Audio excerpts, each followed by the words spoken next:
Hi, this is Inchen. Today we are going to discuss about classes.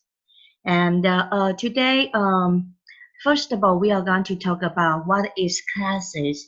The classes is kind of like a template or a blueprint for the object we are gonna to create. So this is kind of like give a whole picture what we are going to do. So let me show you something I'm creating right now. It is the coffee shop.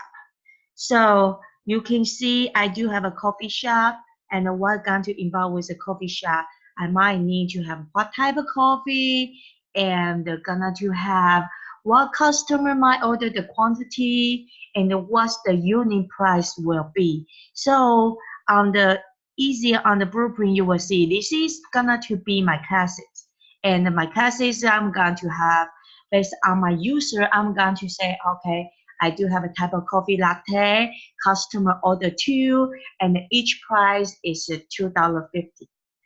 So this is kind of blueprint for an object. So what's going to be inside the classes? We are going to talk about three major parts. The first one is going to be field, constructor, and methods. Field, constructor, and methods. So the first of all, we are going to talk about the field. The field is going to be, let us say up about the kind of like let us say out the information. So you can see, although my coffee eating class is a public, I say out as a private. This is also called the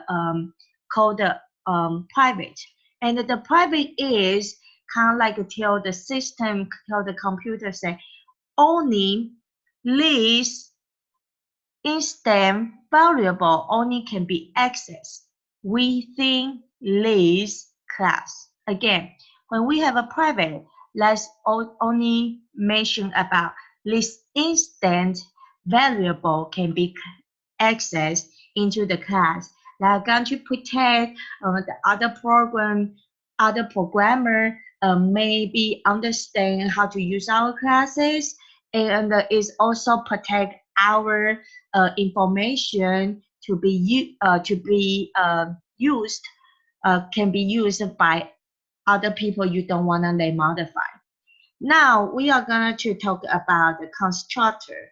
The constructor over here, you can see there are several very interesting points. One, the constructor name will be a same name as the classes. So if you name your classes coffee, your constructor name will be coffee. There is no return type or no return value. And the key word static is omitted on this point. So you can see we create some object here. We do have a type, what kind of coffee, and the quantity and the price. Of course, you can see this one. The first one. This is my default setting. So that is gonna to be the object I create. So this part is more kind of like how we initialize our instant variable depends on the user and it depends the need, and we say up. Again, we also can create other constructor depends on the use. We can say out with the type, quantity, and the price. And on this one, quantity there will not be zero. In my case, if we do have a less zero quantity, that means my server probably going to call for the manager to verify, so they will not to verify to make sure the customer cancel the order, or we return the money, or prevent some business fraud on this point. But this is kind of like a constructor. We kind of like initialize our instant variable. The next one, we are going to talk about the math. The math, of course, we do have the getter and the setter.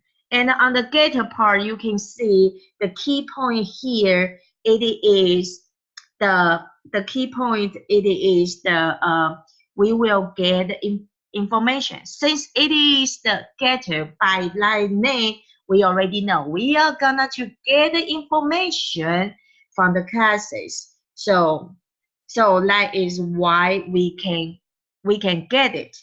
And so I do have a get type. You can see I just continue return to the classes and get the type, get the quantity, get the price from my my field.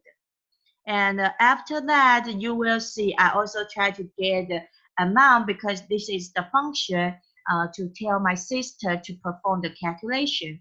So once we do get the quantity from the customer and we do have a unit price, then we will able to sum out the total amount. Again, this is why we create this class. We are able to calculate the amount based on what the customer order. And of course, we do have a getter. Now we are gonna to set the value.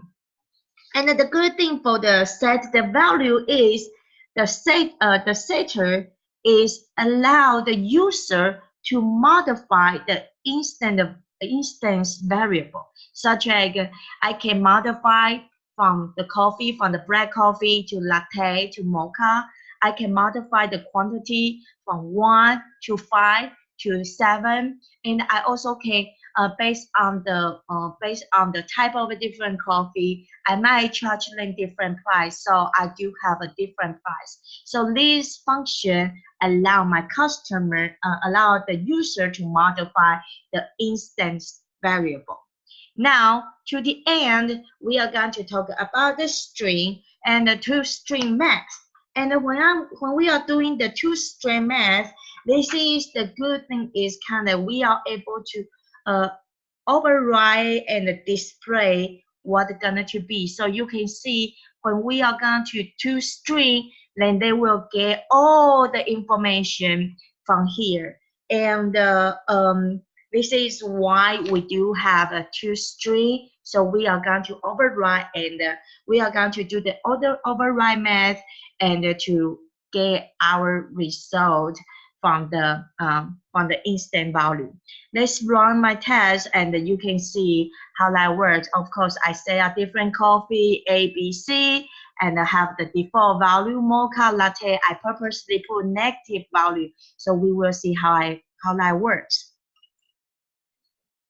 So again, you can see everything we were writing on the coffee now carry to the tester. So we do have an order two black coffee with a default amount and give me the total amount, which is $5, mocha, so on and so forth.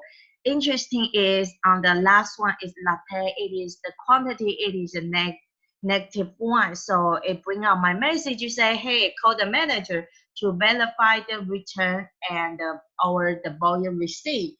So that is the one. Again, this is the class, and we talk about the field. We talk about instant variable in the field. We talk about constructor, and we also talk about the difference between the setter and the getter. And thank you for your time. And this is my video for classes.